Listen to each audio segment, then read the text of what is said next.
Hello, and welcome to Technic Force Tutorials. In today's session, I'll be walking you through the DnD section.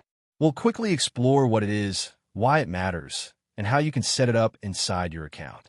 By the end of this short tutorial, you'll know exactly how to use the DnD section to manage your settings more effectively.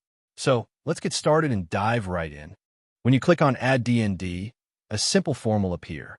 Here, you'll be asked to enter the name and the phone number of the contact you'd like to add to your DnD list. Once you've filled these details and save them, that number will no longer receive unwanted communication through the system.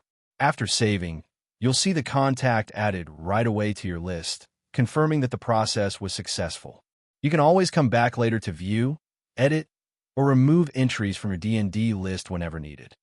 Next, let's move on to the leads section.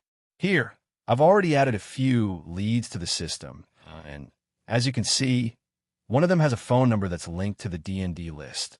Now, let's see what happens when we try to call this particular lead. When we click on the call, it returns an error indicating that this lead is already on the DnD list and therefore cannot be called. This alert is important because it prevents you from making restricted calls and ensures you always stay within compliance. Thank you for watching, and I'll see you in the next tutorial.